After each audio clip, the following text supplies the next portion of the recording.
नमस्कार, आप देख रहे हैं खबर 12। मैं हूं आपके साथ उन्नति भटनागर। बुलेटिन का आगाज उपचुनाव से जुड़ी इस वक्त की बड़ी खबर के साथ, जहां बीजेपी ने घोषित की उम्मीदवारों की लिस्ट। मैनपुरी से रघुराज शाखे को टिकट, रामपुर से आकाश सक्सेना को बनाया प्रत्याशी, खतौली से राजकुमारी सैनी को दिया गया टिकट।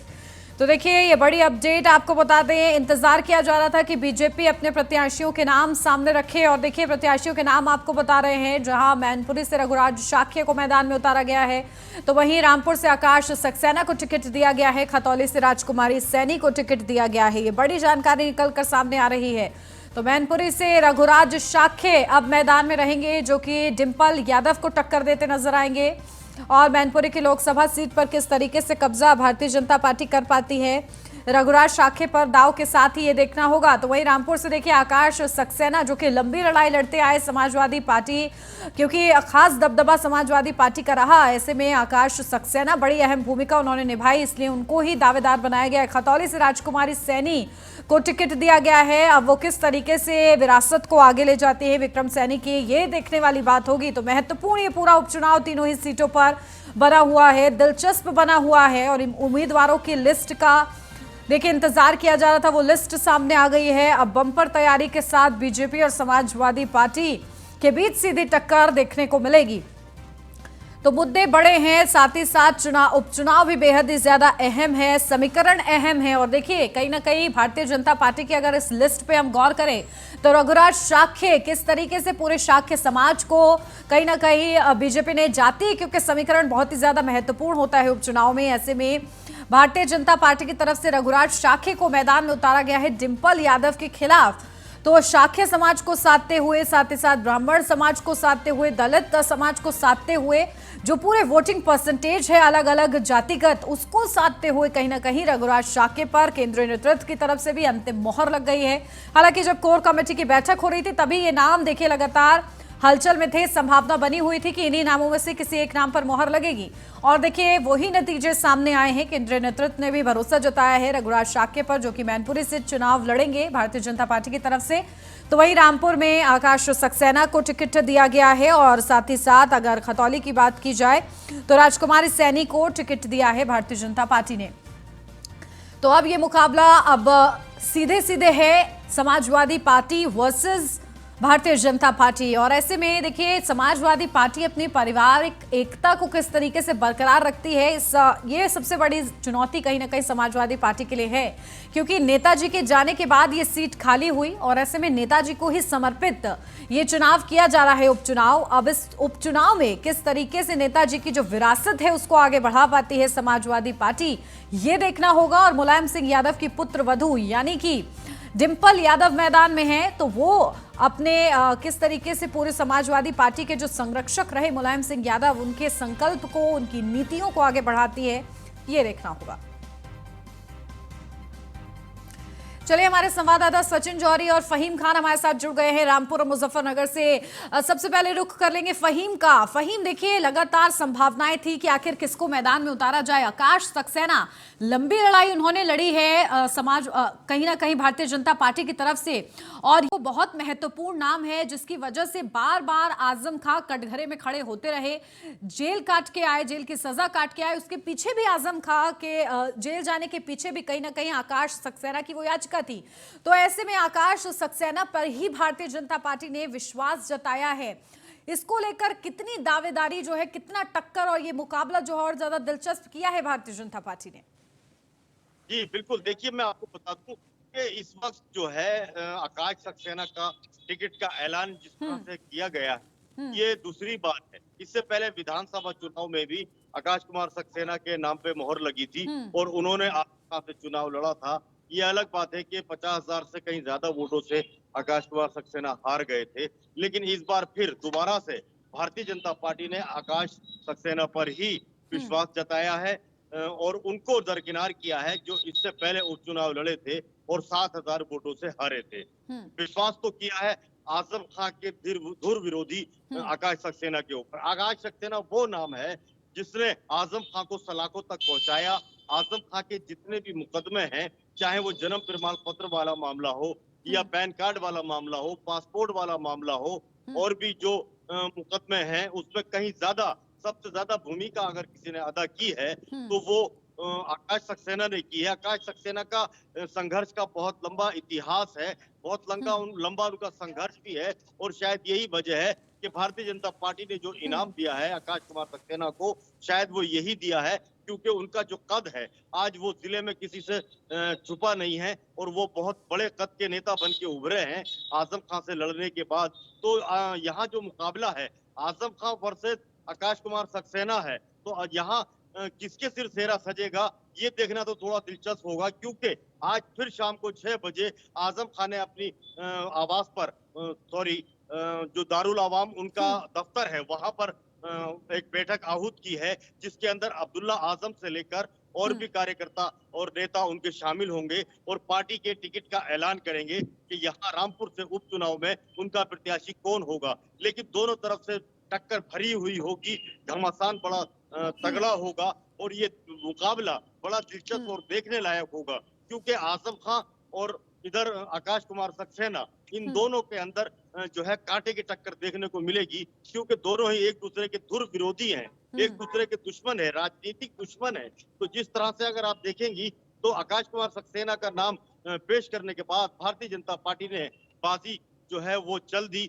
और उसने सब बता दिया कि हमारे पास जो इक्का है वो बहुत मजबूत है। तो वहीं इसकी टक्कर में आजम खान भी कोई बहुत भारी भरकम चेहरा उतार कर इसका जवाब दे सकते हैं। जी बिल्कुल। और देखिए बेहद ही ज्यादा दिलचस्प अब कहीं ना कहीं पूरा मुकाबला हो गया। समाजवादी पार्टी की तरफ से अब किस प्रत्याशी को मैदान में उतारा जाता है इसका इंतजार रहेगा। फहीम, लौटती हूँ आपके पास। हमारे साथ सचिन जौहरी भी लगातार बने हुए हैं। सचिन, देखिए खतौली से राजकुमारी सैनी को मैदान में उतारा गया है और कहीं ना कहीं देखिए बड़ा ये दांव भारतीय जनता पार्टी की तरफ से बड़े ही सोच समझ कर खेला गया है। और इसके अकॉर्डिंग अगर हम रालौद की भूमिका देखें तो क्या कुछ आपको वहां से ग्राउंड जीरो से अपडेट मिल रही है? देखिए, पहले से अनुमान लगाया जा रहा था कि जो विधायक विक्रम सैनी है उनकी धर्मपत्नी राजकुमारी सैनी को ही टिकट दिया जाएगा और वही भाजपा ने आज ऐलान कर दिया है। राजकुमार सैनी एक मजबूत चुनाव मुजफ्फरनगर में लड़ेगी, क्योंकि 2017 के चुनाव में यहाँ पर विक्रम सैनी चुनाव जीत चुके हैं, भारी मतों से चुनाव जीत चुके हैं। 2022 में भी विक्रम सैनी ने दोबारा वापसी की थी, लेकिन वो अयोग्य साबित हुए, उन्हें सजा हो गई थी। उसके बाद ये रिक्त हुई सीट और जिसके बाद अब राजकुमारी सैनी को मैदान में उतारा गया है। उनके सामने जो रालोद के प्रत्याशी है मदन भैया, उन पर एक बाहरी प्रत्याशी का यहाँ पर आरोप लगाया जा रहा है और रालोद में खुद ही अंतर्कलह चल रही है, रालोद में विरोध भी देखने को मिल रहा है, तो उसका भी फायदा भाजपा को मिलेगा। और क्योंकि खतौली विधानसभा सीट भाजपा की मजबूत सीट मानी जाती है, तो राजकुमारी सैनी एक मजबूत प्रत्याशी के रूप में उतरेगी। बिल्कुल। और वहां से भी कहीं ना कहीं दिलचस्प पूरा मुकाबला। चलिए, हमारे साथ हमारे एसोसिएट एडिटर ब्रिजेश श्रीवास्तव जुड़ गए हैं। ब्रिजेश जी, देखिए अब लिस्ट जो है सामने आ गई है भारतीय जनता पार्टी की तरफ से, जिसका इंतजार किया जा रहा था। और देखिए जो अनुमान था वही अनुमान सामने आया है। रघुराज शाखे पर भारतीय जनता पार्टी की तरफ से दांव लगाया गया है। तो वहीं अपोजिशन में है डिंपल यादव और उनके ऊपर बड़ी जिम्मेदारी कहीं ना कहीं समाजवादी पार्टी की ये रहेगी कि किस तरीके से सपा संरक्षक मुलायम सिंह यादव की विरासत को आगे ले जाया जाए। कैसा ये पूरा मुकाबला देखने को मिलेगा उपचुनाव में? देखिए, दरअसल ये जंग समाजवादियों के बीच में ही है, क्योंकि रघुराज सिंह साक्य कोई पुराना चेहरा है, वो समाजवादी पार्टी से ही रहे। उनकी जो सियासी जमीन है वो समाजवादी पार्टी से जुड़ी रही। वो 2 बार के विधायक, 1 बार के सांसद हैं रघुराज सिंह साक्य। और सबसे बड़ी बात यह है कि समाजवादी पार्टी से अलग होकर के जब शिवपाल सिंह यादव ने अलग पार्टी बनाई, तो चूंकि वो शिवपाल खेमे के माने जाते थे, तो शिवपाल सिंह यादव के साथ उन्होंने समाजवादी पार्टी को अलविदा कह दिया, प्रसपा में चले गए। लेकिन जब प्रसपा ने भी उनको टिकट नहीं दिया तो प्रसपा से भी नाराज होकर उन्होंने बीजेपी का दामन थाम लिया। अब बीजेपी ने उन्हें डिंपल यादव के खिलाफ चुनाव मैदान में उतारा है, तो ये लड़ाई अब बेहद दिलचस्प हो गई है। इसमें कोई शक नहीं है कि चूंकि लड़ाई सैफई की है, इस सैफई की लड़ाई में डिंपल यादव कहीं ये रघुनाथ शाक्य से अगर 18 और 20 की लड़ाई है, इसमें कोई शक नहीं है, क्योंकि ये नेताजी की विरासत के नाम पर जंग हो रही है, नेताजी के उत्तराधिकार की जंग हो रही है। और सबसे बड़ी बात यह है कि नेताजी के उस पूरे, अब चूंकि आज नेताजी नहीं रहे, तो जो सिंपैथी वोट बैंक है वो समाजवादी पार्टी के साथ नजर आ रहा है। तो कहानी पलट सकती है, लेकिन जाति सियासत को जिस तरह से साधने की कोशिश बीजेपी ने की है वो बेहद ही दिलचस्प है। सबसे बड़ी बात यह कि बीजेपी को बखूबी मालूम है,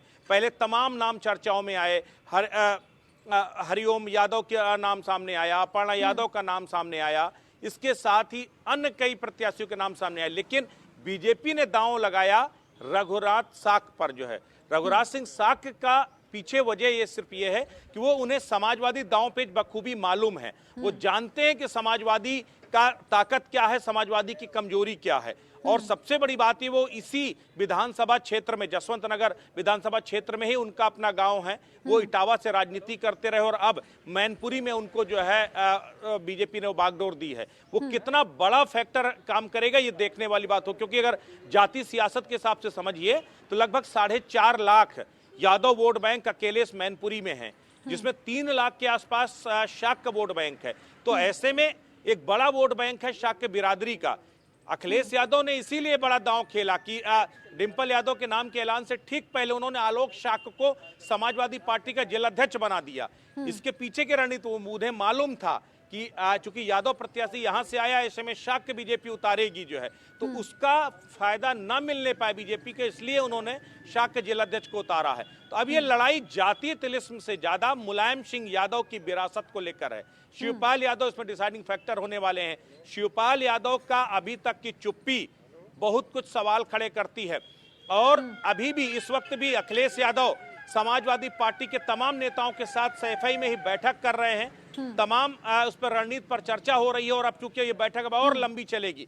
दरअसल जैसे ही नाम का ऐलान हो गया वैसे ही अब समाजवादी पार्टी ने अपनी उस स्ट्रेटजी को आगे बढ़ाने का काम किया है कि कैसे शाक्य वोटों के ध्रुवीकरण को जो बिखराव को रोका जाए, शाक्य वोट बैंक को यादव वोट बैंक के साथ जोड़ा जाए। अब अखिलेश यादव इस पर काम कर रहे हैं।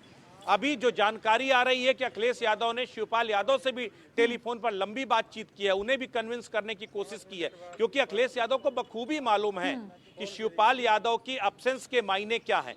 शिवपाल यादव अगर डिंपल के खिलाफ आ जाते हैं तो इसका खामियाजा क्या भुगतना पड़ेगा ये भी मालूम है। तो ये सीधे तौर पर जो है अखिलेश यादव न सिर्फ शिवपाल को मैनेज करने की कोशिश कर रहे हैं। विजेश जी, अगर बात की जाए जनता की, तो जनता ये जो बिखरे हुए समीकरण है उसको अपने नजरिए से किस तरीके से समझती है?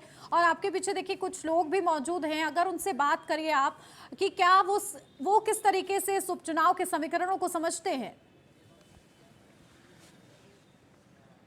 बिल्कुल, उनसे भी बात करते हैं। एक चीज बताओ, आप सब लोग जो है, आप लोग यहीं के रहने वाले हो?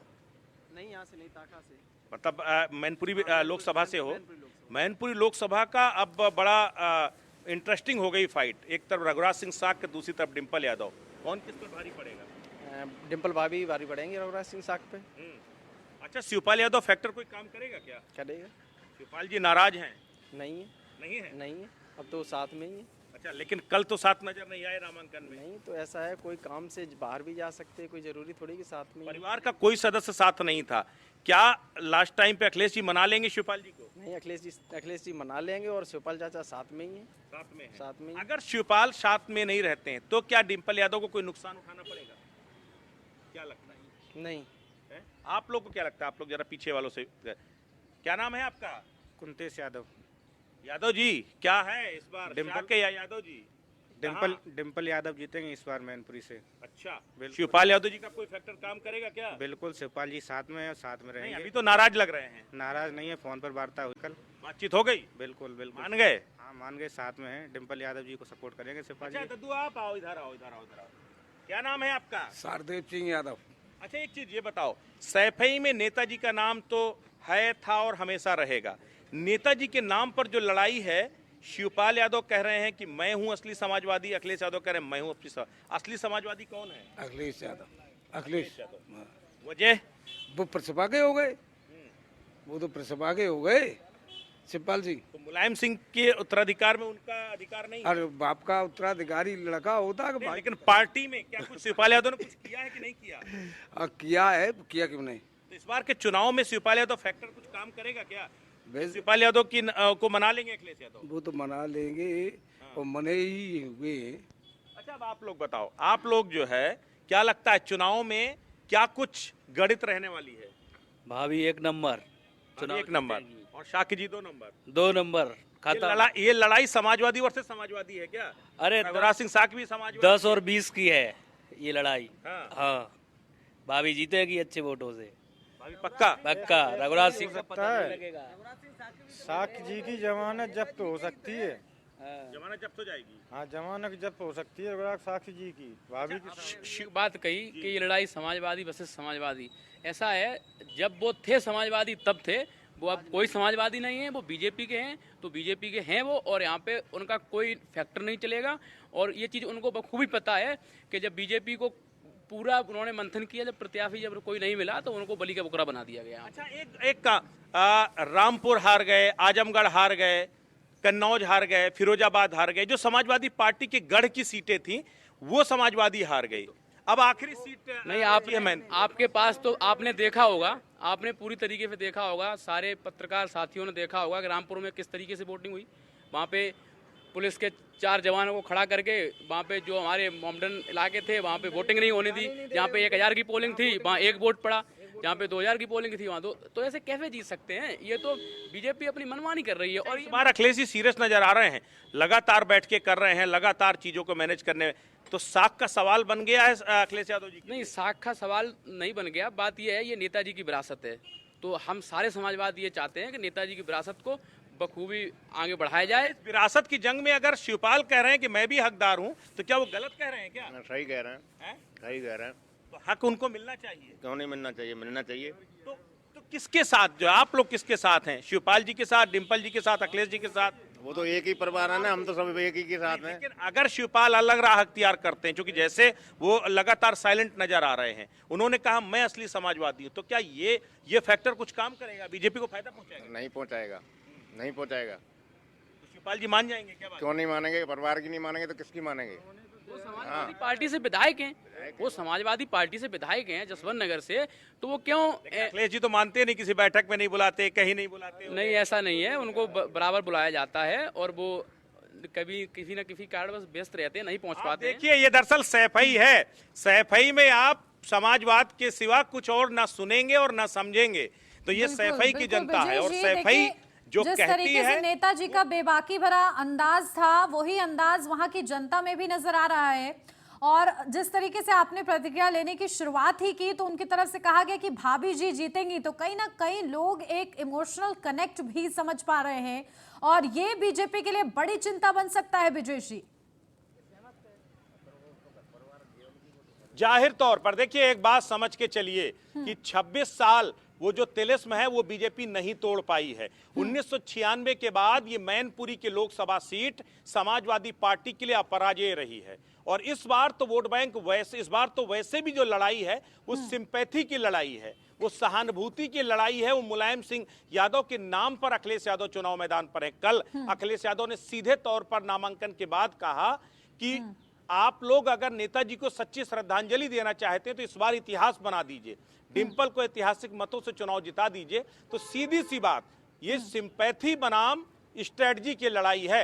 अब उस स्ट्रेटजी की लड़ाई में बीजेपी जीतती है या सिंपैथी की लड़ाई में समाजवादी, ये तय करेगा ये चुनाव। और ये चुनाव कई मायनों में अखिलेश यादव के लिए डिसाइडिंग फैक्टर है। अभी एक सप्ताह पहले शिवपाल यादव का एक बयान आया था। शिवपाल यादव ने कहा था कि ये चुनाव दिशा तय करेगा, मैनपुरी का चुनाव दिशा तय करने वाला होगा, ये वाकई में दिशा तय करेगा।